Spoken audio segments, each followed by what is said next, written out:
Hello everyone, আমরা মাধ্যমিকের ABT test paper solve করছিলাম। তো আজকে আমরা 143 নম্বর পেজের খ বিভাগের কোয়েশ্চেনগুলো দেখব। এখান থেকে অনেক কনসেপ্ট আমরা বুঝবো, খুবই ইম্পর্টেন্ট এবং ইন্টারেস্টিং কোয়েশ্চেন কিন্তু এখানে দেওয়া হয়েছে।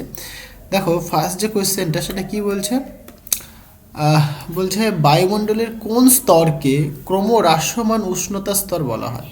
মানে এমন একটা স্তর রয়েছে যে স্তরে কী হচ্ছে, টেম্পারেচার আস্তে আস্তে আস্তে আস্তে কী হয়, ডিক্রিজ করে। সেটা যেমন টপোস্ফিয়ার। ঠিক আছে, যত তুমি টপোস্ফিয়ারের উপর দিকে উঠবে তত দেখা যায় কি টেম্পারেচার ডিক্রিজ করে। অ্যাপ্রক্সিমেট পার কিমিতে 6.5 ডিগ্রি সেলসিয়াস করে ডিক্রিজ করে। ঠিক আছে, মানে তুমি এখান থেকে 1 কিলোমিটার উপরে উঠবে, কত ডিগ্রি কমবে? 6 ডিগ্রি, 6.5 ডিগ্রি সেলসিয়াস কমবে। সেখান থেকে আরও এক কিলোমিটার উপরে উঠবে, সেখানে কত 6.5 ডিগ্রি সেলসিয়াস কমবে। ওকে, তাই তাই এই স্তরটাকে বলে থাকি আমরা কি মানে ক্রমহ্রাসমান উষ্ণতা স্তর, বা সেটাকে টপোস্ফিয়ার বলা হয়ে থাকে। ঠিক আছে, আচ্ছা নেক্সট কোয়েশ্চেনটা কি বলছে, বলছে বায়ুমণ্ডলের শীতলতম অঞ্চল। এখানে একটু মাথায় রাখবে, অঞ্চল বলেছে মানে একটা রিজিয়ান, মানে কোন রিজিয়ানটাকে তুমি শীতলতম স্তর বলবে, সেটা হচ্ছে তোমার কি মেসোপজ। ঠিক আছে, মেসোপজ মানে মেসোস্ফিয়ারের যে টপমোস্ট লেয়ারটা, সেখানে টেম্পারেচার থাকে অ্যাপ্রক্সিমেট -90 ডিগ্রি সেলসিয়াস। ঠিক আছে, এরকম থাকে। এবং এর থেকে একটুখানি ওপরে যদি তুমি ওঠো একটা রিজিয়ন জুড়ে, মানে ধরো এরকম একটা রিজিয়ন রয়েছে যে রিজিয়নে কি টেম্পারেচারটা রিমেন আনচেঞ্জ থাকে, মানে কনস্ট্যান্ট থাকে। মানে এখানে টেম্পারেচার কি একই থাকে, মানে -93 ডিগ্রি সেলসিয়াস থাকে। এখানে টেম্পারেচার হেরফের হয় না, একই থাকে। তাই এই যে রিজিয়নটা, এই রিজিয়নটাকে আমরা বলে থাকি কি শীতলতম অঞ্চল। বুঝতে পারলে, এটার নাম হচ্ছে তোমার মেসোপজ। অনেক সময় শীতলতম স্তর জিজ্ঞাসা করে, সেটা মেসোস্ফিয়ার বলতে পারো, অসুবিধা নেই। কিন্তু ভালো করে খেয়াল রাখবে কি জিজ্ঞাসা করছে। ঠিক আছে, অঞ্চল যদি বলে তাহলে এটা বলাটা মানে উচিত আর কি, মেসোপজ বলাটা উচিত। ওকে, আচ্ছা নেক্সট কোয়েশ্চেনটা কি বলছে দেখো, বলছে বায়ুমণ্ডলে ওজোন স্তর ধ্বংসে কোন গ্যাস অনুঘটকের কাজ করে। এটা তোমরা নিশ্চয়ই জানো, খুবই একটা ইম্পর্ট্যান্ট কোয়েশ্চেন কিন্তু এটা এটা মানে স্টার দিয়ে রেখে দাও। সো মানে বলছে ওজোন স্তর ধ্বংস করা হচ্ছে তোমার কি সিএফসি। ঠিক আছে, ক্লোরোফ্লোরোকার্বন। এটা কিন্তু খুব খুব ইম্পর্টেন্ট একটা কোয়েশ্চেন। আচ্ছা নেক্সট কোয়েশ্চেনটা কি বলছে, বলছে চার্লসের সূত্রের ভিটি লেখচিত্রের প্রকৃতি কেমন হবে। মানে তুমি যদি ভিটি লেখচিত্র দেখো, দেখো ভি ভার্সেস টি বলেছে, তাহলে কি ওয়াই অ্যাক্সিস বরাবর ভি হবে, যেটা কি ডিপেন্ডেন্ট প্যারামিটার, আর এক্স অ্যাক্সিস বরাবর টি হবে, যেটা ইনডিপেন্ডেন্ট প্যারামিটার। চার্লসের সূত্রে যেটা হয়, যদি প্রেশারটাকে যদি তুমি কনস্ট্যান্ট রাখো তাহলে যেটা হয় ভি প্রপোর্শনাল টু টি, এরকম তুমি পাও। ক্লিয়ার হয়েছে? তাহলে এটা কেমন দেখতে লাগছে, এটা যদি কনস্ট্যান্ট মানে প্রপোর্শনাল, তাহলে একটা কনস্ট্যান্ট আসবে, সেটা কি মানে একটা স্ট্রেট লাইনের ইকুয়েশনের মতো লাগছে, যেটা কি পাসিং থ্রু অরিজিন। তাহলে এইরকম একটা তুমি গ্রাফ পাবে। ওকে, মানে একটা straight line which is passing through origin. Clear হয়েছে? ওকে, নেক্সট কোয়েশ্চেনটা দেখো, বলছে কত কেলভিন উষ্ণতায়, কেলভিন স্কেলে জিজ্ঞাসা করেছে, আদর্শ গ্যাসের চাপ শূন্য হয় 0 কেলভিন টেম্পারেচারে, মানে যেটা absolute zero temperature. T equal to কত হবে, অ্যাবসলিউট জিরো। মানে এইটাকে বলে আমরা কি অ্যাবসলিউট জিরো টেম্পারেচার, যেটা 0 কেলভিন হয়। আর যদি ডিগ্রি সেলসিয়াস বলো তাহলে -273 ডিগ্রি সেলসিয়াস। আর আমি আগের দিনে দেখিয়েছিলাম, রিলেশনগুলো দেখিয়েছিলাম, যদি ফারেনহাইটে চাই তাহলে কেমন হবে, ডিগ্রিতে চাইলে কেমন হবে, কেলভিন স্কেলে চাইলে কেমন হবে, সেই রিলেশনটা মনে রাখলেই যে কোনো স্কেলে তুমি বের করতে পারবে। তাহলে একই ধরনের কোয়েশ্চেন কিন্তু ঘুরিয়ে পিছিয়ে মানে কিন্তু দিচ্ছে, তাহলে বুঝতে হবে কোনগুলো ইম্পর্টেন্ট তোমার কাছে। তাহলে এই কোয়েশ্চেনটা কিন্তু খুবই ইম্পর্টেন্ট, কারণ অনেকগুলো টেস্ট পেপারে কিন্তু মানে অনেকগুলো পেপারে কিন্তু তুমি এটা পাচ্ছ, তাই না? তাহলে এটা কিন্তু খুবই একটা ইম্পর্টেন্ট কোয়েশ্চেন। আচ্ছা, তাহলে এখান থেকে আমি আরেকটুখানি কনসেপ্ট বলে দিই। এই যে অ্যাবসলিউট জিরো টেম্পারেচার কাকে বলে, মানে যে টেম্পারেচারে কোনো গ্যাসের আয়তন এবং চাপ উভয় শূন্য হয়ে যায় তাকে বলে আমরা অ্যাবসলিউট জিরো টেম্পারেচার। কী বললাম, যে টেম্পারেচারে কোনো গ্যাসের আয়তন এবং চাপ উভয় মানে বোথ দুজনেই কিন্তু শূন্য হয়ে যাবে, সেই টেম্পারেচারকে বলে আমরা কি অ্যাবসলিউট জিরো টেম্পারেচার, বাংলায় বলে পরম শূন্য তাপমাত্রা। সেটা হচ্ছে তোমার কেলভিন স্কেলে 0 কেলভিন বলি আমরা, ডিগ্রি সেলসিয়াসে -273 ডিগ্রি সেলসিয়াস। ক্লিয়ার হয়েছে?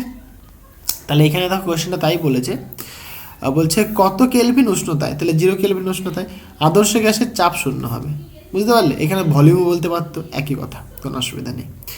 নেক্সট কোয়েশ্চেন দেখো, বলছে কোনো তরলের প্রকৃত প্রসারণ তরলটি যে পাত্রে রাখা হয় তার প্রসারণের উপর নির্ভর করে।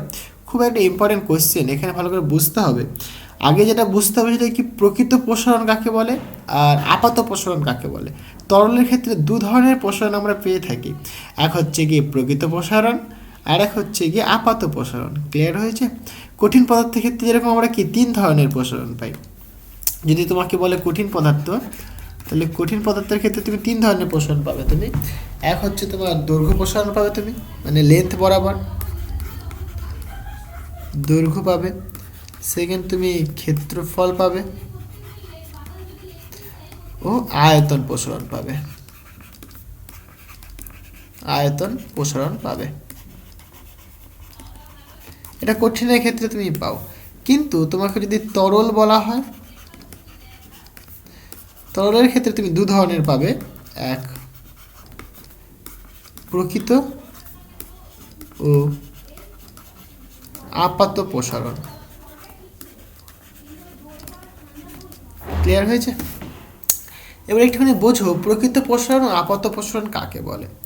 ধরো একটা পাত্র রয়েছে, একটা পাত্র, এই পাত্রের মধ্যে সাপোজ কোনো একটা লিকুইড রেখেছো তুমি, জল রেখেছো, সাপোজ এখানে জল রয়েছে। ওকে, তাহলে কি রয়েছে এখানে, ওয়াটার, H2O রয়েছে। এই পাত্রটা মনে করো তামার পাত্র বা লোহার পাত্র, যা খুশি, এটা মনে করো কপার দিয়ে তৈরি করেছে এই পাত্রটা, বা স্টিলের পাত্র, যা খুশি হতে পারে। ভালো করে বোঝো কথাটা। এবার তুমি কি করলে, বাইরে থেকে তুমি হিট দিলে, বাইরে থেকে তুমি হিট দিচ্ছ। ওকে, হিট দিচ্ছ তুমি বাইরে থেকে, মানে টেম্পারেচার দিচ্ছ মেনলি। ক্লিয়ার?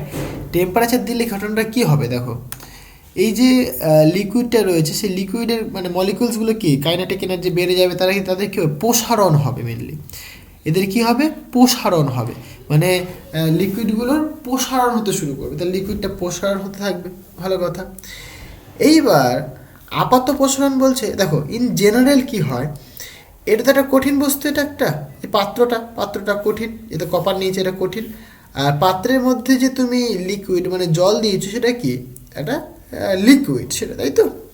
যখন তুমি হিট দেবে, হিট দেওয়ার ফলে কি কঠিন পদার্থের প্রসারণ হয়, তরল পদার্থের প্রসারণ হয়, দুজনেরই প্রসারণ হয়। তাহলে এখানে পাত্র রয়েছে, পাত্রটারও কিন্তু প্রসারণ হবে, জলটারও প্রসারণ হবে। ক্লিয়ার? এইবার তুমি যদি পাত্রের প্রসারণটাকে তুমি যদি ইগনোর করো, মানে তুমি পাত্রের প্রসারণ দেখলেই না, কেন, অনেক সময় কি হয়, মানে বেশিরভাগ ক্ষেত্রে যেটা হয় আর কি, পাত্রের প্রসারণটা খুবই কম হয়, যেটা কি আমাদের চোখে পড়েই না বলতে গেলে, কিন্তু তরলের প্রসারণটা অনেকটাই বেশি হয়, যেটা কি আমাদের চোখে ইজিলি ভিজিবল হয়ে যায়। যেরকম ধরো দেখো না, তুমি ভাত রান্না করছো, ঠিক আছে, একটা হাঁড়ির মধ্যে তুমি ভাত রান্না করছো, তুমি তো টেম্পারেচার দিচ্ছ, সেখানে কি তরলটার কিন্তু এক্সপানশন হচ্ছে ভেতরে, মানে যে চাল রয়েছে, জল রয়েছে, জলটা কিন্তু এক্সপানশন হচ্ছে। এই যে পাত্রটা রয়েছে, পাত্রটারও কিন্তু এক্সপানশন হচ্ছে, বাট তুমি পাত্রটার এক্সপানশন কিন্তু তুমি অবজার্ভ করছো না, তোমার চোখে ভিজিবল হচ্ছে না। কেন হচ্ছে না? কারণ তার প্রসারণটা কি খুবই কম হয়। ক্লিয়ার হয়েছে? যদি তুমি পাত্রের প্রসারণটাকে যদি তুমি অ্যাভয়েড করো, ইগনোর করো, শুধুমাত্র তরলের প্রসারণ দেখো, সেই যে শুধু যে তরলের প্রসারণটা তুমি দেখবে, মানে পাত্রের প্রসারণটাকে ইগনোর করে সেই তরলের প্রসারণটাকে বলা হয় আপাত প্রসারণ। কথাটা বোঝাতে পারলাম? শুধু তরলের প্রসারণকে বলবে তুমি আপাত প্রসারণ, শুধু তরলের প্রসারণকে তুমি বলবে আপাত প্রসারণ। এই কোশ্চেনটা কিন্তু আগেও আরেকবার এসেছিল, আপাত, তো শুধু তরলের প্রসারণকে আমি আগেও একবার বলেছিলাম, হ্যাঁ, আপাত প্রসারণ। ওকে, এইবার ইন্টারেস্টিং ব্যাপার হচ্ছে গিয়ে, যদি তুমি পাত্রের যে মানে যে পাত্রটা তুমি নিয়েছো সেই পাত্রের প্রসারণটাকে যদি তুমি কনসিডার করো, তাহলে কি দেখো, ভালো করে বুঝবে জিনিসটা, তার মানে কি তরলটা এক্সপ্যান্ড হচ্ছে। তুমি যদি পাত্রের এক্সপ্যানশন না দেখো, তাহলে কি শুধুমাত্র তরলটার এক্সপ্যানশন দেখছিলে তুমি, সেইখানে কিন্তু তুমি ত্রুটি মানে এরার পাচ্ছ, তুমি ভুল পাচ্ছ না একটা। কেন ভুল পাচ্ছ? কারণ ওইটা কিন্তু তরলটার অ্যাকচুয়াল প্রসারণ নয়, কারণ তুমি কিছুকে ইগনোর করেছো বাবা। যে জিনিসটাকে ইগনোর করেছো সেটা যদি তুমি না ধরো, তাহলে তুমি এরার পাবে, তুমি ভুল পাবে, ভুল মেজারমেন্ট পাবে তুমি, তাই না? তাহলে তরলটার কিন্তু তুমি অ্যাকচুয়াল রিয়েল কিন্তু এক্সপ্যানশন পেলে না। তাহলে রিয়েল এক্সপ্যানশন পেতে গেলে কি দেখতে হবে তোমাকে? পাত্রের প্রসারণটা দেখতে হবে। তুমি যদি পাত্রের প্রসারণটাকে ইনক্লুড করে দাও, মানে পাত্রের প্রসারণটাকে যদি তুমি দেখো, তাহলে কি দেখবে যে হ্যাঁ পাত্রটা তো কিছুটা বড় হয়ে গেছে, তার ফলে কি জলটার ভলিউমটা বেড়ে যাবে কিছুটা পাত্রের প্রসারণের দরুন। কথাটা বুঝতে পারছো? কারণ কি, যে পাত্রে তুমি তরলকে রাখবে সেই পাত্রের আকার বা ভলিউম সেই তরলটা ধারণ করবে, তাই না? তো মানে কি, পাত্রটা যদি এক্সপ্যান্ড করে তাহলে কি তরলটারও কিন্তু ভলিউম বাড়বে, তরলটাও কিন্তু সেই পরিমাণে এক্সপ্যান্ড করবে। আগের ক্ষেত্রে আপাত প্রসারণের ক্ষেত্রে কি তুমি সেটাকে ইগনোর করছিলে তুমি, কিন্তু রিয়েল বা অ্যাকচুয়াল যে প্রসারণ, মানে রিয়েল এক্সপ্যানশন বা প্রকৃত প্রসারণের ক্ষেত্রে তুমি পাত্রের প্রসারণটাকেও তুমি ধরবে, তবেই না তুমি সমস্ত জিনিসটা পাবে। তাহলে প্রকৃত প্রসারণ যেটা পাওয়া যায়, ভালো করে কথাটা বোঝো, এই জিনিসটা অনেকেই ঠিকঠাক বুঝতে পারে না। প্রকৃত প্রসারণ যেটা তুমি পাচ্ছ সেটা কি? তরলের প্রসারণ, তরলের প্রসারণ প্লাস পাত্রের প্রসারণ, পাত্রের প্রসারণ। এই যে তরলের প্রসারণ বললাম, এটাই কি? এটাই আপাত প্রসারণ, যেটা তোমার চোখে পড়ছিল না, মানে সরি, মানে যেটা পড়ছিল বাট পাত্রেরটা পড়ছিল না। তাহলে আপাত প্রসারণকে যদি তুমি পাত্রের প্রসারণ দিয়ে যোগ করো, তবে তুমি কি রিয়েল প্রসারণটা পাবে। তাহলে রিয়েল, আমাকে তুমি এবার এই রিলেশনটা দেখে বলো যে রিয়েল প্রসারণ বা যে প্রকৃত প্রসারণ সেটা কার কার উপর ডিপেন্ড করছে? পাত্রের আপাত প্রসারণের উপর ডিপেন্ড করছে, পাত্রের প্রসারণের উপর ডিপেন্ড করছে নয় কি? অবশ্যই করছে, কারণ প্রকৃত প্রসারণ এখানে তুমি কি পাচ্ছ? আপাত প্রসারণ প্লাস পাত্রের প্রসারণ। তাহলে এইখানে যে কথাটা বলেছে, কি বলেছে দেখো, বলছে কোনো তরলের প্রকৃত প্রসারণ যে তরলটির যে পাত্রে রাখা হয় তার প্রসারণের উপর নির্ভর করে, অবশ্যই নির্ভর করে। তাহলে এটা কি সত্য হবে, বুঝতে পারলে? আচ্ছা, বলছে কি আদর্শ কুপরিবাহী। কুপরিবাহী মানে কি? যার মধ্যে দিয়ে কোনো কারেন্ট ফ্লো করবেই না, যার মধ্যে দিয়ে কোনো কারেন্ট ফ্লো করবেই না। যেরকম কাঠ, মানে ইনসুলেটরগুলো, প্লাস্টিক, কাঠ, এদের মধ্যে দিয়ে কি মানে কোনো কারেন্ট ফ্লো করেই না। তারপরে তুমি যদি একদম একটা মানে পিউরিফাইড যদি ওয়াটার তুমি নাও, বিশুদ্ধ জল তুমি নাও, সেটাও কিন্তু একটা আদর্শ কুপরিবাহী হিসেবে কাজ করে, বুঝতে পারলে? তাহলে তাদের মধ্যে, তাদের জন্য কি হবে? তাদের যে তাপ পরিবাহিতাঙ্ক সেটা কত হবে? নিশ্চয়ই জিরো হবে। পরিবাহিতাঙ্ক মানে কি? কুপরিবাহী, এখানে তাপের কথা বলেছে, যদি তড়িতের কথা তুমি বলো একই একই ব্যাপার, মানে তাপ ফ্লোই করবে না। যেরকম দেখো, তুমি একটা লোহা নিলে, লোহার টুকরা নিলে তুমি একটা, এটা তাপের সুপরিবাহী। তুমি যদি লোহার এই প্রান্ত গরম করো, এই প্রান্তে দেখলে তুমি দেখবে গরমটা ফিল করতে পারবে। যেরকম যদি কখনো রান্না করে থাকো, রান্না করলে দেখতে হবে, আমি যখন রান্না করি কি হয় দেখবে, ওই ধরো কড়াইয়ের মধ্যে কোনো তরকারি করছি, ঠিক আছে, দিয়ে হাতাটা মানে খুন্তিটা সেটা কী করলাম, ওই কড়াইয়ের মধ্যে রেখে দিলাম, কিছুক্ষণ পরে হাত দিতে ও গরম হয়ে গেছে। তার মানে কি, হিটটা ইজিলি কি ট্রান্সফার হয়ে চলে এসছে, কন্ডাক্ট হয়ে চলে এসছে, বুঝতে পারলে? কিন্তু এখানে যদি কাঠ হতো, এটা যদি লোহার বদলে যদি কাঠ হতো, স্টিলের বদলে যদি কাঠ হতো, তাহলে কিন্তু অত সহজেই কিন্তু হিট এখানে ট্রান্সফার হয়ে আসতে পারতো না। যেখানে তুমি গরম করছো সেইখানটুকুনি শুধু গরম হতো, এইখানটা কিন্তু গরম হতো না। তার ফলে কি ইজিলি আমরা ধরতে পারতাম। তার জন্য তুমি দেখবে যে কিছু কিছু হাতল রয়েছে, যে হাতলগুলোতে কী করা হয়, যেখানে ধরবে তুমি হাত, সেখানে হয় কাঠ ইউজ করে দেয়, মানে কাঠের একটা লেপন দিয়ে দেয়, তাই না, বা প্লাস্টিকের একটা লেপন দিয়ে দেয়, নিশ্চয়ই তোমরা দেখেছো এগুলো। যাই হোক, তাহলে এটা জিরো হবে। হ্যাঁ, নেক্সট কোয়েশ্চেনটা কী বলছে, বলছে একটি উভু উত্তল লেন্স, উভু উত্তল মানে সিম্পল একটা মানে উত্তল লেন্স, এরকম একটা উত্তল লেন্স, এই একটা উত্তল লেন্স। উত্তল লেন্সের ক্ষেত্রে কী বলেছে, বলছে ফোকাসের মানে ফোকাসে একটা অবজেক্ট লিখেছো তুমি। তাহলে এর ক্ষেত্রে ধরো এইটা মনে করো তার ফোকাস, এটা মনে করো তার ফোকাস। তাহলে ফোকাস যদি তুমি একটা অবজেক্ট রাখো, কি হয় উত্তল লেন্সের ক্ষেত্রে? তাহলে ফোকাসে অবজেক্ট রাখলে পরে সেটা কি মানে এই লেন্স থেকে বেরিয়ে পুরো সমান্তরালভাবে বেরোবে। কারণ তোমরা পড়েছিলে যে অসীমে যদি কোনো একটা বস্তু থাকে, উত্তল লেন্সের উপর পড়লে পরে সেটা কি হয়, তার মানে ফোকাসে গিয়ে মিলিত হয়, তাই না? একই রকম গল্প তুমি বলতেই পারো তাহলে। কারণ কি, আলো প্রত্যাবর্তনশীল, ফোকাসে যদি তুমি অবজেক্ট রাখো তাহলে কি সেটা কি বেরোবে, কেমনভাবে বেরো, সেটা সমান্তরালভাবে বেরোবে। বুঝতে পারলে? তাহলে যদি তুমি ফোকাসে অবজেক্ট রাখো তাহলে কি সমান্তরালভাবে বেরোবে। এইবার এর প্রকৃতি জানতে চেয়েছে। প্রকৃতি বলতে এই যে ইমেজ উৎপন্ন হবে, হ্যাঁ, যেরকম আমরা প্রজেক্টর তৈরি করি, প্রজেক্টরের ক্ষেত্রে কী করা হয় বলো তো? প্রজেক্টরে আমি উত্তর লেন্স, তুমি বাড়িতে প্রজেক্টর বানাতে পারবে। আমি ছোটোবেলায় বানিয়েছিলাম একটা, বাড়িতে নিজে নিজে বানাতে পারবে। ধরো তোমার কাছে যদি ম্যাগনিফাইং গ্লাস যদি থাকে তাহলে তো খুবই ভালো, আতস কাচ যাকে বলে। আর যদি আতস কাচ নাও থাকে তুমি করতে পারো। আমরা 100 ওয়াটের বাল্ব দেখেছিলাম, বাল্ব, এই বাল্বটার ভেতরে যে ফিলামেন্টটা থাকে, ফিলামেন্টটাকে তুমি বাইরে বের করে ফেলো। এনি যে কোনোভাবে সাবধানে করবে অবশ্যই। ফিলামেন্টটা যদি বাইরে বের করে ফেলো তাহলে দেখবে এটা কি একটা উত্তর লেন্সের মতো কাজ করবে। এটা একটা, এখানে কিন্তু অবশ্যই ভেতরে জল ভরে দিতে হবে, কারণ অ্যাপ্রক্সিমেট জলের যে প্রতিসরাঙ্ক আর যে এখানে যে কাঁচটা রয়েছে কাঁচের প্রতিসরাঙ্ক সেম, প্রায় সেম বলতে পারো তুমি, কোনো অসুবিধা হয় না তাতে। যদি জল ভরে দাও, এবার তুমি ধরো এটাকে একটা বক্সের মধ্যে তুমি আটকে দিলে, অন্ধকার একটা বক্সের মধ্যে, জুতোর বাক্স নিতে পারো, আমি জুতোর বাক্স নিয়েছিলাম ভাই, ঠিক আছে। দিয়ে এইখানে তুমি ফোন রাখলে, আমি ক্যালকুলেশন করে দেখেছিলাম যে ফোনটা অ্যাপ্রক্সিমেট যদি আমি ধরো 100 বক্সে যদি এন্ডে রাখি তাহলে সেটা কি এটার পুরো ফোকাসে চলে আসে, কারণ এটার কার্ভেচারটা কিন্তু বেশি, কার্ভেচার বেশি হওয়ার ধরুন কি ফোকাসটাও কিন্তু কাছাকাছি হবে।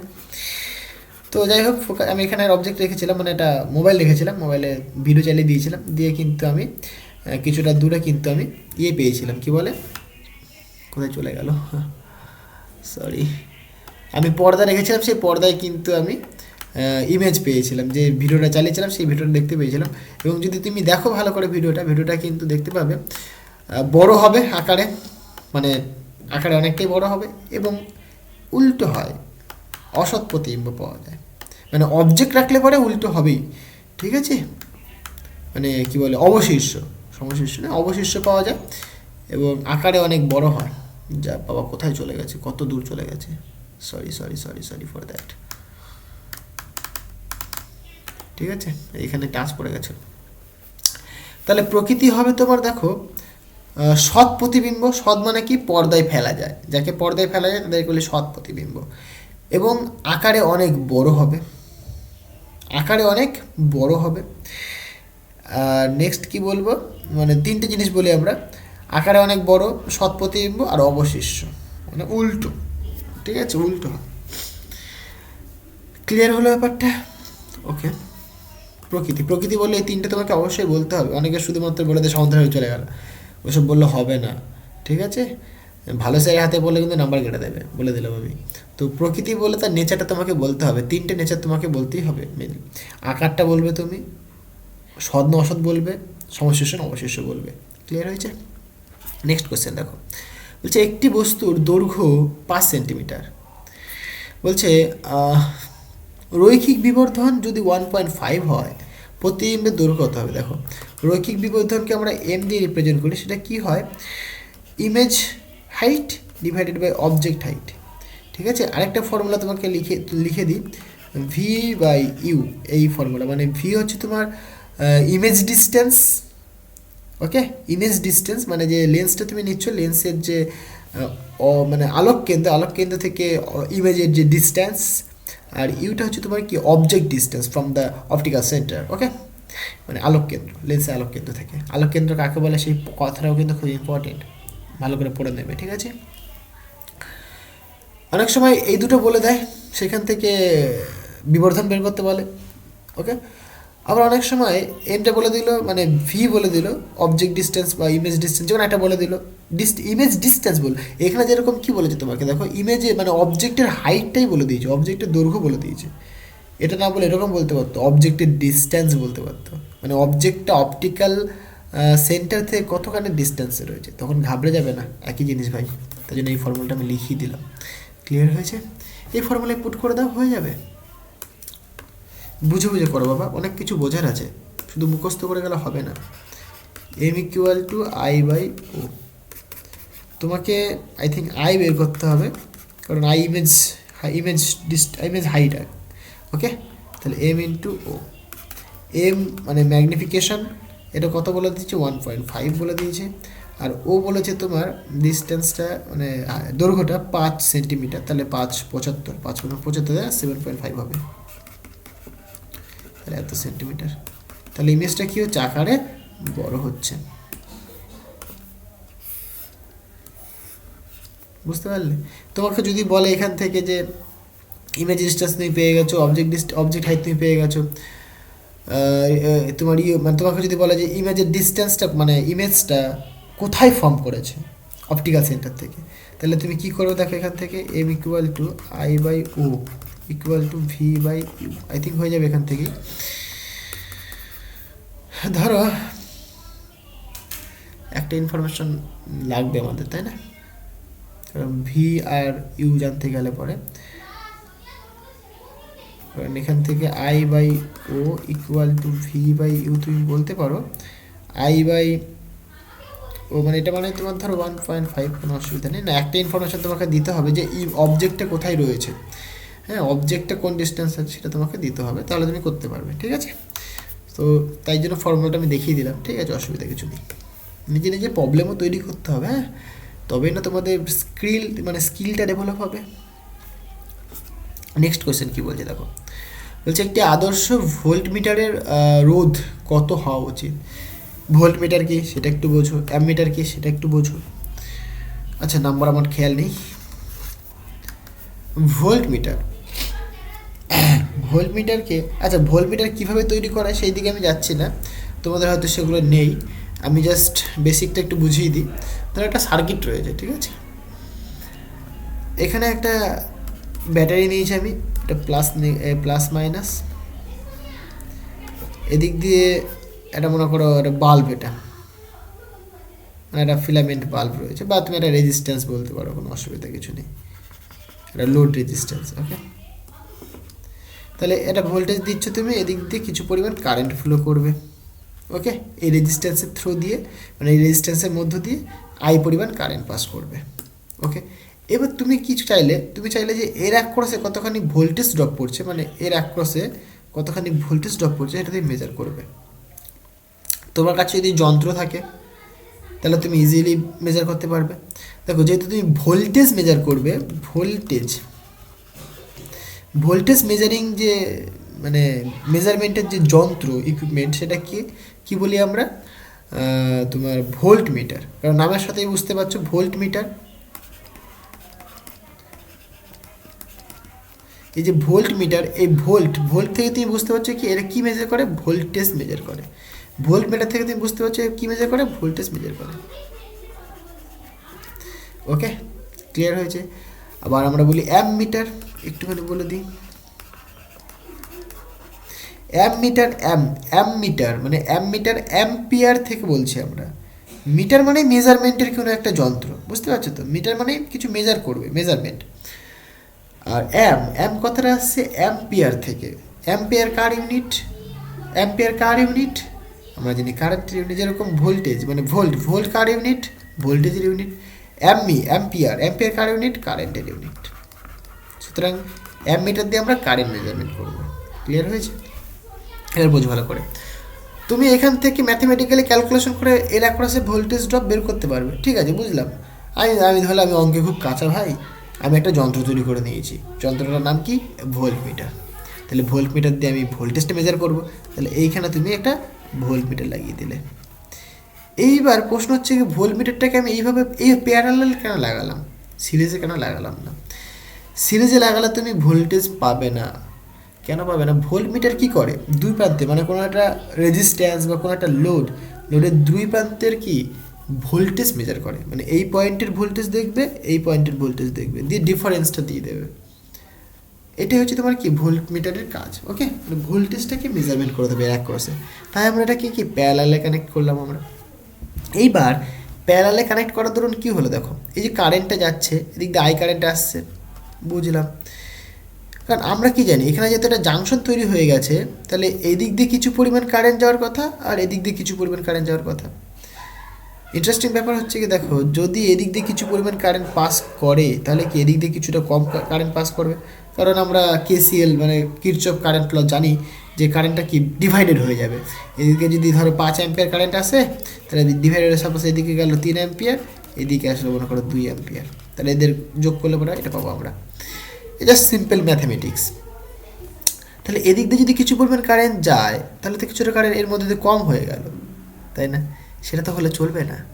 তাহলে কি করতে হবে, তার জন্য আমরা কি করলাম, বুদ্ধি খাটিয়ে কী করলো, এর যে রেজিস্ট্যান্সটা, এই যে ভোল্টমিটার এর যে রেজিস্ট্যান্স, এই রেজিস্ট্যান্সটা করা হলো, কী করলাম আমরা, ইনফাইনাইট করে দিলাম। তাহলে এই রেজিস্ট্যান্স যদি ইনফাইনাইট হয় তাহলে এদিক দিয়ে কারেন্ট যাওয়ার কোনো সাহসই পাবে না, এদিক দিয়ে কোনো কারেন্টই ফ্লো করবে না। বুঝতে পারলে কথাটা আমার? তাই এই রেজিস্ট্যান্স মানে বাধা বেশি বাধা থাকলে কী করে কারেন্ট যাবে রে বাবা? রাস্তা যদি খুব খারাপ হয় তুমি কি যেতে পারবে না নিশ্চয়ই।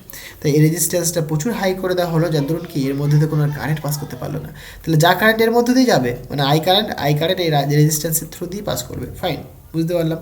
তার জন্য এই ভোল্টমিটারের রেজিস্ট্যান্সটা কি ইনফাইনাইট করা হয়ে থাকে এবং এটাকে সার্কিটে প্যারালালে কানেক্ট করা হয়ে থাকে। ক্লিয়ার হয়েছে? এবার অ্যামমিটারের গল্পটাও বলে দিই। তাহলে এরকম একটা সার্কিট তুমি নিয়েছো, ওকে, এটা ভোল্টেজ। এবার এর মধ্যে দিয়ে কী পরিমাণ কারেন্ট যাচ্ছে তুমি সেটা মেজার করতে চাইছো। তাহলে কি এইখানে তোমাকে কিন্তু অ্যামমিটারটা লাগাতে হবে। অ্যামমিটারকে আমি এ দিয়ে লিখছি, ভোল্টমিটারকে আমি ভিতে লিখছি। তাহলে কেন আমি সিরিজে লাগালাম দেখো ভালো করে বোঝো।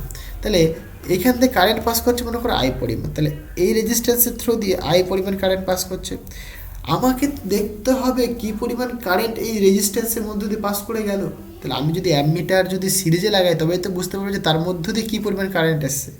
যদি প্যারালাল লাগাতে তাহলে কি হতো, কারেন্ট তো ডিভাইডেড হয়ে যেত, তাহলে তুমি বুঝতে পারতে না যে অ্যাকচুয়ালি রেজিস্ট্যান্সের মধ্য দিয়ে কী পরিমাণ কারেন্ট গেছে, তাই না? তার জন্য এটাকে কি সিরিজে লাগাতে হবে, মানে কি রেজিস্ট্যান্সের মধ্যে দিয়ে যে পরিমাণ কারেন্ট আসছে অ্যামমিটারের মধ্য দিয়েও সেই পরিমাণই কারেন্ট যেতে হবে, তবেই তো অ্যামমিটার তার রিডিংটা দিতে পারবে যে হ্যাঁ ভাই রেজিস্ট্যান্সের মধ্যে দিয়ে 10 অ্যাম্পিয়ার কারেন্ট আসছে, সেই 10 অ্যাম্পিয়ার কারেন্ট আমার মধ্য দিয়ে পাস করে গেল। তাহলে 10 অ্যাম্পিয়ার কারেন্ট আমার মধ্যে পাস করে গেল, তাহলে বলতে পারবো রেজিস্ট্যান্সের মধ্যে দিয়ে 10 অ্যাম্পিয়ার কারেন্ট পাস করেছে। বুঝতে পারলে?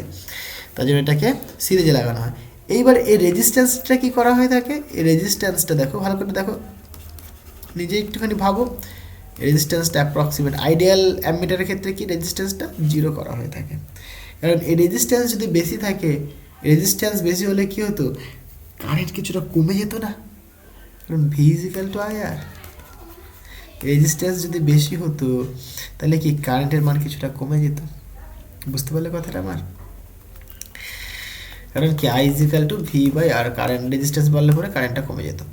তাহলে রেজিস্ট্যান্স যদি বেশি হতো কারেন্টটা কমে যেত, তাই রেজিস্ট্যান্সটাকে ইনফাইনাইট, কারেন্ট কমে গেলে তো হবে না। তাহলে যদি কারেন্ট কমে যায় তাহলে আমি তো বলবো যে রেজিস্ট্যান্সের মধ্যে দিয়ে এই পরিমাণ কারেন্ট এসেছে, কিন্তু অ্যাকচুয়ালি রেজিস্ট্যান্সের মধ্যে দিয়ে বেশি কারেন্ট এসেছিলো। বুঝতে পারলে? তাই এই রেজিস্ট্যান্সটাকে 0 করা হয়ে থাকে। একটু বুঝে করো তাহলে কোনো অসুবিধা হবে না। আচ্ছা, তাহলে আদর্শ ভোল্টমিটারের ক্ষেত্রে রোধ ইনফাইনাইট হওয়া দরকার, অ্যামমিটারের ক্ষেত্রে 0 হওয়া দরকার। নেক্সট কোয়েশ্চেনটা কি বলছে, আবিষ্ট তড়িৎচালক বলের অভিমুখ কোন সূত্র থেকে পাওয়া যায়? লেঞ্জের সূত্র থেকে পাওয়া যায়। একটুখানি বুঝে নাও লেঞ্জের সূত্রটা কি। আমি হয়তো আগের দিনও বুঝিয়েছিলাম, যতবার আসবে ততবারই বলার চেষ্টা করব যাতে তোমাদের সুবিধা হয়। কারণ দেখো একটা জিনিস বুঝতেই পারছো যে একই ধরনের কোয়েশ্চেন কিন্তু বারবার আসছে, তাই না? ধরো একটা ম্যাগনেট নিয়েছো তুমি, ঠিক আছে, এটাকে কী করলে একটা লুপ, এখানে একটা কি সার্কুলার একটা তুমি ক্লোজড লুপ কনসিডার করেছো, একটা লুপ, এটা this is a loop, okay, closed loop. এইবার এই ম্যাগনেটটাকে যখন তুমি এদিকে চালনা করবে, এদিক ওদিক যখন চালনা করবে, এইভাবে যখন তুমি চালনা করবে ম্যাগনেটটাকে, তখন কি হয়, এই লুপটার মধ্য দিয়ে ম্যাগনেটিক ফ্লাক্স ইনডিউস হয়, ম্যাগনেটিক ফ্লাক্স পাস করে, ম্যাগনেটিক ফ্লাক্স পাস করে। এই ম্যাগনেটিক ফ্লাক্স যখন টাইমের রেসপেক্টে চেঞ্জ হয়, এই ম্যাগনেটিক ফ্লাক্স যখন টাইমের রেসপেক্টে চেঞ্জ হয়, তখন কি এই যে তারটার মধ্যে ইলেকট্রোমোটিভ ফোর্স জেনারেট হয়, ইলেকট্রোমোটিভ ফোর্স, তড়িৎচালক বল, যার ইউনিট ভোল্টেজ। তাহলে এর অ্যাক্রস একটা ভোল্টেজ জেনারেট হয়, তার ফলে কি হয়, এই তারটার ভোল্টেজ জেনারেট মানে কি, তার মধ্যে দিয়ে কারেন্ট ফ্লো করতে পারবে, রেজিস্ট্যান্স লাগিয়ে দিলে, মানে লোড লাগিয়ে দিলে পরে কি কারেন্ট ফ্লো করবে, ওকে। তারটার মধ্যে দিয়ে কারেন্ট ফ্লো করতে পারে। এবার কারেন্ট ফ্লো করার দরুন আবার কি হয়, এই তারটার মধ্যে আমরা আবার জানি কি কোনো একটা তারের মধ্যে যদি কারেন্ট ফ্লো করে তাহলে কি সেখানে একটা ম্যাগনেটিক ফিল্ড প্রডিউস হবে তো চারিদিকে, তাই নয় কি? এইখানে আবার একটা ম্যাগনেটিক ফিল্ড প্রডিউস হয়, তার দরুন কি এখানে একটা ম্যাগনেটের মতো একটা ম্যাগনেট ডাইপোল তৈরি করে, ঠিক আছে, যার এখানে এন পোল, এটা সাউথ পোল। এবার কি ঘটনাটা হয় দেখো, এই যে কারেন্টটা প্রডিউস হলো কার জন্য, এই ম্যাগনেটটার জন্য এর মধ্যে কারেন্ট প্রডিউস হলো, মানে এই ম্যাগনেটটার জন্য এখানে একটা আবার ছোটো একটা ম্যাগনেট তৈরি হয়েছে, কারেন্ট প্রডিউস হয়েছে মানে ম্যাগনেট প্রডিউস হয়েছে। তাহলে ঘটনাটা কী হচ্ছে দেখো, এই ব্যাটার জন্য এইখানে ম্যাগনেট তৈরি হয়েছে, আবার এই যখন আস্তে আস্তে এর কাছে আসবে তখন দেখো এখানে নর্থ পোল পরস্পরকে বিকর্ষণ করবে। তার মানে কি নিজের সৃষ্টির কারণকে বাধা দিচ্ছে না, মানে এ ব্যাটা সৃষ্টি হয়েছে কার জন্যে, এর জন্যে, বাট এ কী করছে, একেই বাধা দিচ্ছে, তাহলে নিজের সৃষ্টির কারণকে বাধা দিচ্ছে। বুঝতে পারলে, এটাকে বলে লেঞ্জের সূত্র। তাই এখানে এটা কি মাইনাস সাইন আছে, এটাই কি তার ডিরেকশনটা রিপ্রেজেন্ট করে। ক্লিয়ার হয়েছে? আচ্ছা, নেক্সট কোয়েশ্চেন দেখো। ফিজিক্সগুলো বেশ বলতে শুনতে পড়তে ভালো লাগে, হ্যাঁ, ফিজিক্সের মজাই আলাদা।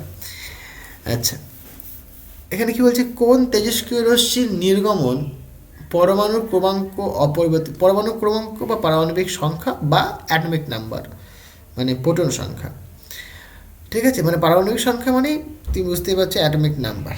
অ্যাটমিক নাম্বার দিয়ে কিন্তু তোমরা পর্যায় সারণীটা তৈরি করেছো, ঠিক আছে। অ্যাটমিক নাম্বারের বেসিসেই কিন্তু মৌলগুলো চেঞ্জ হয়ে থাকে, যেরকম হাইড্রোজেনের ক্ষেত্রে 1, সোডিয়ামের ক্ষেত্রে 11, এই জিনিসগুলো আমরা জানি। ক্লিয়ার হয়েছে? আচ্ছা, বলছে কোন তেজস্ক্রিয় রশ্মি, তেজস্ক্রিয় রশ্মি 3 ধরনের, 3টে পড়েছি আমরা, আলফা, বিটা, গামা। দেখো আলফা বেরোলে পরেও কিন্তু পরমাণুর ক্রমাঙ্ক চেঞ্জ হয়। আলফা মানে কি হিলিয়াম, তাই না? বিটা বেরোলে পরেও হয়, ইলেকট্রন বা পজিট্রন যাই বেরোক না কেন চেঞ্জ হয়। কিন্তু গামা রশ্মি এটা তবে নিউট্রাল, এবার নিউট্রাল মানে এর কোনো চার্জ নেই, এর চার্জ কত, 0, নিউট্রাল, তাই না? এটা কি, এটা electromagnetic radiation, this is electromagnetic radiation. Radiation simple কথা আমরা এটাকে বলে থাকি রেডিয়েশন, ঠিক আছে, আর ফোটন বলা হয় থাকে এটাকে। আলো ভাই, আলো আলো আলো আলো আলো আলো, বুঝেছ? আচ্ছা, ক্লিয়ার হলো। নেক্সট কোয়েশ্চেন দেখো, তাহলে গামা রশ্মি হবে এটা আনসার, হ্যাঁ গামা হবে। বলছে নিউক্লিয়ার রিয়াক্টারে কোন শক্তি, নিউক্লিয়ার রিয়াক্টার বুঝতেই পারছো, নিউক্লিয়ার রিয়াক্টার মানে নিউক্লিয়ার রিয়াকশন হচ্ছে যেখানটায়, সেখানে কি হয়, একটা নিউক্লিয়াসের ভেতরে প্রোটন নিউট্রন থাকে, তাদের মধ্যে একটা শক্তি থাকে, সেটা হচ্ছে তোমার কি নিউক্লিয় শক্তি। নিউক্লিয়ার এনার্জি, ওয়ার্ল্ডের সবচাইতে স্ট্রংগেস্ট এনার্জি হচ্ছে তোমার নিউক্লিয়ার এনার্জি। বুঝতে পারলে? নিউক্লিয়ার এনার্জির তোমাদের আছে কিনা জানি না, ক্যারেক্টারিস্টিক্সগুলো কী কী হয়, নিউক্লিয়ার এনার্জির যে প্রপার্টিসগুলো, তারা দেখো প্রোটন সাধারণত কি পজিটিভ চার্জ পরস্পরকে বিকর্ষণ করার কথা, কিন্তু নিউক্লিয়াসের ভেতরে কখনোই বিকর্ষণ হয় না। বিকর্ষণ যদি হতোই তাহলে কি নিউক্লিয়াসটাকে স্টেবল থাকতে পারতো, ভেঙে যেত, সিম্পল কথা, এটা তোমরা জানো। তোমরা কুলম্বের সূত্র নিশ্চয়ই পড়েছো, তাই না? পজিটিভ বিকর্ষণ করে, পজিটিভ নেগেটিভ আকর্ষণ করে, এই জিনিসগুলো তোমরা নিশ্চয়ই জানো। এবার ঘটনাটা হচ্ছে দেখো, নিউক্লিয়াসের ভেতরে যে নিউট্রন প্রোটন নিউট্রন এরা পরস্পরকে কি আকর্ষণই করে, সবসময় কি সেখানে আকর্ষণ বল কাজ করে। এই নিউক্লিয়ার ফোর্সটা শর্ট রেঞ্জ ফোর্স বলা হয়, খুবই খুবই খুবই কম ডিস্টেন্সের মধ্যে। তুমি দেখো না নিউক্লিয়াসের সাইজই হয় কত, 10⁻⁻15 ফিফথ অর্ডারে থাকে, 15 মিটার হতে পারে হয়। তার মধ্যে প্রোটনগুলোর সাইজ হয় তোমার 10⁻⁻17। তাদের মধ্যে মানে 10⁻⁻15 অর্ডারের মধ্যে দেখছো মানে ফোর্সটা কাজ করছে, তাদের বলে short range force, spin dependent force, isospin dependent force, charge independence force, ঠিক আছে, নেইভার ফোর্স, যাই এসব জিনিস থাকে। লিখে নিয়েও দরকার হয়, ভিডিওটা পজ করে নিয়ে লিখে নিও, ঠিক আছে, যদি তোমাদের থেকে থাকে তাহলে চলে আসতে পারে, খুবই ইম্পর্টেন্ট জিনিস এটা। এইখানে কি বলেছে, কোন শক্তিতে মানে রূপান্তরিত হয়, অবশ্যই নিউক্লিয়ার এনার্জি বা নিউক্লিয় শক্তি, এটা ভেঙে গিয়ে প্রথমত হিট এনার্জিতে কনভার্ট হয়, হিট এনার্জি বলতে পারো তুমি। এবার অবশ্য আমরা কী করি, এই হিট এনার্জিটাকে কাজে লাগিয়ে আমরা ইলেকট্রিক এনার্জিতে কনভার্ট করে দিই, মানে তড়িৎ শক্তি, ইলেকট্রিক এনার্জি। তুমি এই নিউক্লিয়ার এনার্জি থেকে হিট এনার্জি, ইলেকট্রিক এনার্জি বলতে পারো বা হিট এনার্জি বলতে পারো, যাই বলো না কেন তোমাকে আনসার দেবে, মানে নাম্বার দেবে, ঠিক আছে, একই ব্যাপার। আচ্ছা, নেক্সট কোশ্চেন কি বলছে দেখো, যে ক্ষার ধাতু, ভাই ক্ষার ধাতু তো সোডিয়াম হয়ে গেল, তাহলে অপশন সি। আয়রনের সংকর ধাতু, আয়রনের সংকর ইনভারের মধ্যে থাকে আয়রন প্লাস নিকেল, এদের সংকর মানে আয়রন আর নিকেলের সংকর ধাতুকে বলে থাকি আমরা ইনভার, অপশন এ। নিকটোজেন, আচ্ছা নিকটোজেন খুব ইম্পর্টেন্ট, মানে নিকটোজেন যেটা হচ্ছে আমাদেরকে শ্বাসরুদ্ধ করে দেয়, মানে শ্বাস নিতে অসুবিধা সৃষ্টি করে। নাইট্রোজেনের মানে নাইট্রোজেনের জন্য হয়, নাইট্রোজেন আমাদের কখনো শ্বাস নিতে দেয় না, নাইট্রোজেনের জন্য এটা মানে আমাদের অসুবিধায় শ্বাস নিতে, ঠিক আছে।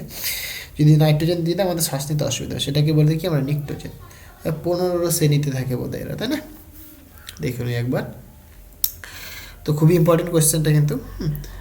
বলছে বিমানের কাঠামো তৈরি করতে লাগে কি ডুরালুমিন। আচ্ছা ডুরালুমিন, ডুরালুমিন এটা একটুখানি বলি। ডুরালুমিনের মধ্যে কি কি থাকে? ডু ডু ডু উ, উ থেকে আমরা এরকম মনে রাখি কার্বন মানে সিইউ মানে কপার। আলু আলু আলু এল অ্যালুমিনিয়াম, আর অ্যালুমিনিয়াম থাকলে তার সাথে সাথে সবসময় একটা যুক্ত করে দেবে ম্যাগনেসিয়াম, ঠিক আছে।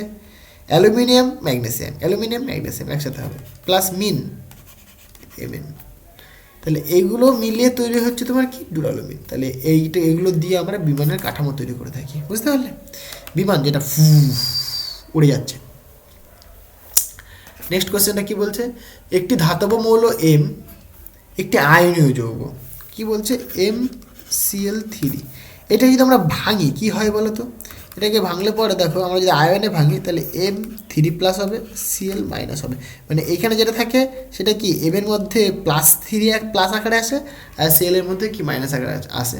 এরকম ধরো তোমাকে যদি বলি NaCl, তুমি কি লেখো? Na+, এই যেখানে প্লাস মানে 1 রয়েছে এখানে তাই প্লাস লিখলাম, আর এখানে কি Cl- হবে। এইভাবে আয়নে আমরা ভেঙে থাকি, ঠিক আছে। কোশ্চেনটা কি বলছে? বলছে এম ধাতুর যোজ্যতা কক্ষে কটি ইলেকট্রন আছে। তাহলে এম ধাতুটা মানে এগুলো ধাতুতে ভেঙে গেছে, তাহলে এই যে এম ধাতুটা এর যোজ্যতা কক্ষে কটা ইলেকট্রন রয়েছে সেটা আমাকে দেখতে হবে। দেখো +3 মানে কি? এবার 3টে ইলেকট্রনকে ত্যাগ করে দিয়েছে। +3 মানে 3টে ইলেকট্রনকে ত্যাগ করে দিয়েছে। এ যেই যৌগই হোক না কেন, আমি জানি না, সাপোজ আমি জানি না, ধরো এটা সাপোজ এমটা কি রিপ্রেজেন্ট করছে, সাপোজ অ্যালুমিনিয়াম, সাপোজ কথার কথা বলছি, মানে এটা এরকম ছিল মনে করো AlCl3, তাহলে অ্যালুমিনিয়ামে +3, ওকে। তাহলে কি হলো দেখো, এই যে অ্যালুমিনিয়াম 3টে ইলেকট্রনকে সে বর্জন করে দিয়েছে, অ্যালুমিনিয়াম 3টে ইলেকট্রনকে সে বর্জন করে দিয়েছে। তাহলে সাপোজ এর বাইরের কক্ষে জানি না কি এটা, আমি জাস্ট কথার কথা বলছি, বাইরের কক্ষে যদি যতগুলো ইলেকট্রন থাকবে তার থেকে 3টে ইলেকট্রন তুমি বাদ দিয়ে দেবে, কারণ 3+ মানে 3টে ইলেকট্রন বেরিয়ে চলে গেছে, প্লাস মানে বেরিয়ে চলে গেছে। তাহলে কতগুলো ইলেকট্রন বেরিয়ে চলে গেছে তুমি বলতে পারো? যোজ্যতা কক্ষে 3টে ইলেকট্রন ছিল, সেই 3টে ইলেকট্রন বেরিয়ে চলে গেছে, বুঝতে পারলে? তাহলে এম ধাতুর যোজ্যতা কক্ষে কটি ইলেকট্রন আছে? 3টে ইলেকট্রন। কারণ কি M3+, 3টে ইলেকট্রন বেরিয়ে চলে গেছে। এবার যদি বলতো যে যৌগটায়, দেখো যৌগটার ক্ষেত্রে কতগুলো রয়েছে ইলেকট্রন, তাহলে তুমি এখানে ভালো করে যদি হিসেব করে দেখো, যদি 3টে ইলেকট্রন যদি বেরিয়ে চলে যায় তাহলে কি সে তো অষ্টক পূর্তি করে নেবে, তাহলে বাইরের কক্ষে কি লাস্ট 8টা ইলেকট্রন পড়ে থাকবে, বুঝতে পারলে? তাহলে বাইরের কক্ষে লাস্ট 8টা ইলেকট্রন পড়ে থাকবে। হ্যাঁ, একটুখানি বুঝে বুঝে তোমাকে এটা করতে হবে, কি জানতে চাইছে সেই অনুসারে। সুতরাং এখানে তুমি বলবে যে এম, যেহেতু এটা এম ধাতুর ক্ষেত্রে বলেছে 3টে ইলেকট্রন বেরিয়ে চলে যায়, মানে 3টে ইলেকট্রন ছিল, যোজ্যতা কক্ষে 3টে ইলেকট্রন ছিল, ঠিক আছে, 3টে ইলেকট্রন ছিল, 3+ করা মানে কি 3টে ইলেকট্রন বেরিয়ে চলে গেছে, এখন অষ্টক পূর্তি অবস্থায় আছে। তাহলে যোজ্যতা কক্ষে কটা ইলেকট্রন আছে? 3টে ইলেকট্রন আছে, ঠিক আছে। আচ্ছা, নেক্সট কোশ্চেনটা কি বলছে? বলছে জলের তড়িৎ বিশ্লেষণে অ্যানোডে 10 ml যদি অক্সিজেন জমা হয় তাহলে ক্যাথোডে কী পরিমাণ H2 জমা হবে? H2O জল। দেখো অক্সিজেন পরমাণু যা থাকবে তার দ্বিগুণ থাকবে কি হাইড্রোজেন পরমাণু। তাহলে অক্সিজেন যদি 10 ml জমা হয় তাহলে হাইড্রোজেন কতখানি জমা হবে? 20 ml। এক কথায় উত্তর, বুঝতে পারলে? এবার একটু বুঝে বুঝে নিয়ে করবে, কিছু কিছু জিনিস টেকনিক্যালি মানে ব্রেন কাজে লাগাও। আচ্ছা, নেক্সট কোশ্চেন কি বলছে দেখো, বলছে গোল্ড প্লেটিংয়ের সময় অ্যানোড হিসেবে কি ব্যবহৃত হয়? যেটার প্লেটিং করা হবে অ্যানোডে মনে করো সেটাকেই লাগাতে হবে, তাছাড়া সম্ভব নয়। যদি এখানে নিকেল প্লেটিং বলতো তাহলে অ্যানোডে তুমি নিকেলকে লাগাতে। তুমি যদি এখানে বলতো ধরো সিলভার প্লেটিং, তাহলে অ্যানোডে তুমি কী বলতো? সিলভার লাগাতে। এখানে যদি গোল্ড প্লেটিং বলেছে তাহলে অ্যানোডে তুমি কী লাগাবে? গোল্ডকে লাগিয়ে দেবে, ওকে, গোল্ড থাকবে অ্যানোডে, মানে গোল্ড হিসেবে ব্যবহৃত হবে। বলছে তড়িৎ বিশ্লেষণ একটা ভৌত পরিবর্তন না রাসায়নিক পরিবর্তন? তাহলে আগে বুঝতে হয় ভৌত পরিবর্তন কাকে বলে, রাসায়নিক পরিবর্তন কাকে বলে। দেখো আগে ভৌত পরিবর্তনটা কি সেটা বলি। ভৌত মানে কি? ফিজিক্যাল, কোনো ফিজিক্যাল চেঞ্জ, কোনো একটা ফিজিক্যাল চেঞ্জ বলবো আমি। যেরকম ধরো কি বলি, একটা ওয়াটার, আমি যদি ওয়াটার নিই, আমি ধরো ওয়াটারের টেম্পারেচার আমি আস্তে আস্তে ইনক্রিজ করছি, কথাটা বুঝবে তুমি। আমি ওয়াটারের টেম্পারেচার আমি আস্তে আস্তে ইনক্রিজ করলাম, টেম্পারেচার বাড়ালাম, কিন্তু সেটা কিন্তু ওয়াটারই থাকলো।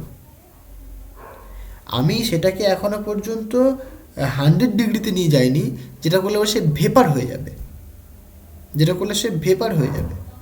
বাট বাট ভেপার হয়ে গেলে পরেও তার কিন্তু যে মলিকিউলসগুলো রয়েছে সেগুলো কিন্তু ওয়াটার মলিকিউল থাকবে, মানে তার কিন্তু অ্যাটমিক নাম্বার চেঞ্জ হচ্ছে না, মানে সেটার মৌলটা কিন্তু পুরো চেঞ্জ হয়ে যাচ্ছে না। কথাটা বুঝতে পারছো আমার? মানে তুমি ফিজিক্যাল কিছু প্যারামিটার চেঞ্জ করলে তার দরুন কি, তার ফিজিক্যালি কিছু চেঞ্জ হতে পারে। জলটা বরফ হলো, মানে সেটা কিন্তু জলই, জলটা ভেপার হলো, জলই। ওর তো ফিজিক্যাল যে অ্যাটম মলিকুল সেগুলো কি ওটাই রয়েছে, বুঝতে পারলে?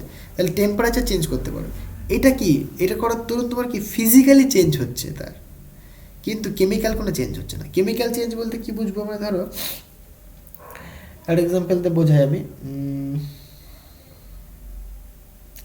একটা এক্সাম্পল দিয়ে বোঝাই। ধরো মানে NaCl মানে একটা কি, লবণ। একটা লবণ নিলে, লবণকে যখন তুমি জলে গুলবে, এবং এরকম যদি বলি, লবণটা জলে গুললে এবার তার মধ্যে কি তড়িৎ চালনা করলে, তো দেখা গেল যে ক্যাথোড প্লেট এবং অ্যানোড প্লেট সোডিয়াম এবং কি ক্লোরিন গিয়ে জমা হতে হতে তারা কি সোডিয়ামের লেপন উৎপন্ন করলো, ক্লোরিন গ্যাস উৎপন্ন করলো। তাহলে কি তারা কিন্তু চেঞ্জ হয়ে গেল, মানে লবণ ছিল, লবণ থেকে কি উৎপন্ন করে ফেললো, সোডিয়াম উৎপন্ন করে ফেললো। তাহলে কি তারা রাসায়নিকভাবে চেঞ্জ হয়ে গেল, বুঝতে পারলে? মৌলটা চেঞ্জ হয়ে গেল, ছিল লবণ হয়ে গেল সোডিয়াম, আলাদা মৌল হয়ে গেল। তাহলে এই যে জিনিসটা, এটা কি বলে আমরা রাসায়নিক পরিবর্তন, বুঝতে পারলে? তাহলে এইখানে যে কোয়েশ্চেনটা তোমাকে বলেছে, যেরকম ধরো তড়িৎ বিশ্লেষণ, তড়িৎ বিশ্লেষণ মানে তুমি মনে করো NaCl নিয়েছো, একটা লিকুইড জলের মধ্যে তুমি NaCl নিয়েছো, এবার কি করলে, এইখানে তুমি ক্যাথোড নিলে, এটা তুমি অ্যানোড নিলে, প্লাস এটা মাইনাস। এবার তুমি কি করলে, এর সাথে তুমি একটা ব্যাটারি কানেক্ট করে দিলে, এটা নেগেটিভ এটা পজিটিভ। কানেক্ট করলে কি হবে দেখো, এই যে যখনই জলে তুমি গুলে, যেটা কি Na+Cl- হয়ে যাবে।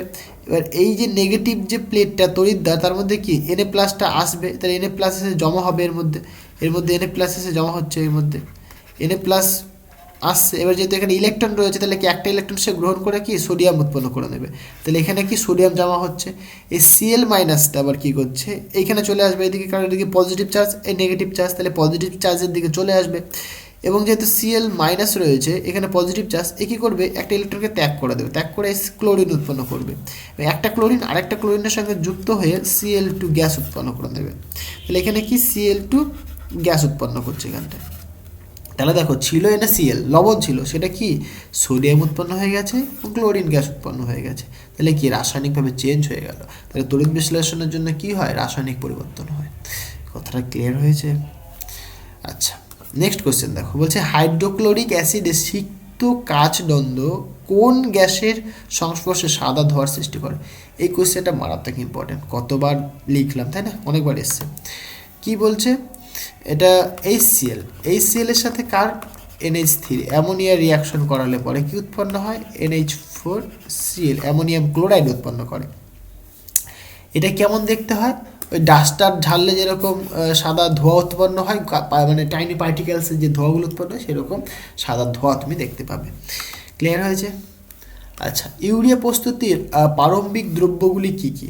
ইউরিয়া প্রস্তুত করা হয় সাধারণত অ্যামোনিয়া দিয়ে আর কার্বন ডাইঅক্সাইড দিয়ে। অ্যামোনিয়ার জলীয় দ্রবণ নেওয়া হয়, মানে লিকুইড অ্যামোনিয়া নেওয়া হয়ে থাকে, আর আর কি বললাম, কার্বন ডাইঅক্সাইড নেওয়া হয়ে থাকে, ঠিক আছে? তাদের সংমিশ্রণে কিন্তু ইউরিয়া উৎপন্ন হয়ে থাকে। আর ইউরিয়া সংকেতটা কি অবশ্যই আমাকে কমেন্ট করে জানিও, ঠিক আছে? অনেকবার কিন্তু বলা হয়েছে, নাচ দো, আমাকে কমেন্ট করে জানাও কি। আচ্ছা, নেক্সট কোশ্চেনটা কি বলছে, আর্দ্র বাতাসে ফেলে রাখলে তামার উপর সবুজ বর্ণের যে আস্তরণ পড়ে সেটি রাসায়নিক নাম কি? সেটাকে বলে থাকি আমরা সাধারণত Cu, যেহেতু বাতাসে কার্বন ডাইঅক্সাইড রয়েছে, সুতরাং CuCO3, মানে কপার কার্বনেট, এটা ক্ষারীয় কপার কার্বনেট উৎপন্ন করে। তো ক্ষারীয়র জন্য আমরা কি CuOH2 বলে থাকি। এটা হচ্ছে তোমার ক্ষারীয় কথাটা আসার জন্য, এটা ক্ষারীয়, ক্ষারের সংকেত এটা। তাহলে ক্ষারীয় কপার কার্বনেট, হ্যাঁ, এটার জন্য কি মানে তুমি যদি তামার যদি কিছু রাখো তার উপর দেখবে একটা সবুজ রঙের একটা ছোপ ছোপ ছোপ ছোপ দাগ পড়ে যায়, এরকম ছোপ ছোপ ছোপ দাগ পড়ে যায়। এটা তোমার এই যে কপার কার্বনেটের জন্য হয়ে থাকে, ক্ষারীয় কপার কার্বনেটের জন্য। আর ওর সময় বাতাসে যদি মানে SO2 যদি থাকে, SO2 থাকলে পরেও কিন্তু সেখানেও হয়ে থাকে, ঠিক আছে। সেখানে CuSO4 এটা উৎপন্ন করে, আর একটা তোমার CuOH, এটা সাধারণত 3 হয়ে থাকে, ঠিক আছে। এটা উৎপন্ন করে থাকে, মানে ক্ষারীয় কপার সালফেট উৎপন্ন করে, আর এটা ক্ষারীয় কপার কার্বনেট উৎপন্ন করে। দুজনের ক্ষেত্রে একই রকম এই সবুজ বর্ণের একটা আস্তরণ পাওয়া যায়। ক্লিয়ার হয়েছে? যখন একটা লেখো কোনো অসুবিধা নেই। রাসায়নিক নাম জানতে চাইছি সেটা বলে দিলাম, ক্ষারীয় কপার কার্বনেট। আচ্ছা, নেক্সট কোশ্চেনটা কি বলছে, বলছে CH3, দেখো CH2CHO এর IUPAC নাম কি, 1 2 3 মানে প্রোপানেল হবে এটা, ঠিক আছে, প্রোপানেল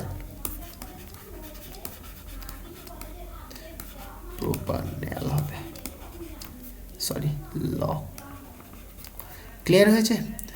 আচ্ছা, বলছে ভিনিগারের মুখ্য জৈব উপাদান কি। ভিনিগার কি, আমরা কিন্তু খাবারে অনেক সময় ভিনিগার, তোমরা যারা রান্না করো, যারা মেয়ে রয়েছে, মেয়েরা নিশ্চয়ই রান্না না করলেও হয়তো রান্নাঘরে দেখেছো মায়েরা বলে ভিনিগার দেবো, ভিনিগার, বা যখন তোমাদের ওই চাউমিন বাইরে থেকে বানিয়ে দেয় তখন বলে প্রচুর ভিনিগার দেওয়া আছে। ভিনিগার খাবারে প্রচুর ব্যবহৃত হয়ে থাকে, ঠিক আছে। ভিনিগার অ্যাকচুয়ালি কীভাবে তৈরি করা হয়, ভিনিগারে থাকে CH3COOH অ্যাসিটিক অ্যাসিড, মেন উপাদান অ্যাসিটিক অ্যাসিড। এর সঙ্গে যখন আমরা প্রচুর পরিমাণে জল দিই সেটা কি বলি, কি ভিনিগার। বুঝতে পারলে কি বললাম, মানে প্রচুর পরিমাণে কি মানে অ্যাকচুয়ালি লঘু জলীয়, মানে অ্যাসিটিক অ্যাসিডের লঘু জলীয় দ্রবণকে বলে থাকি ভিনিগার। মানে অনেকটা জলের মধ্যে যদি মানে CH3COOH দেওয়া হয় সেটাকে ভিনিগার বলা হয়ে থাকে।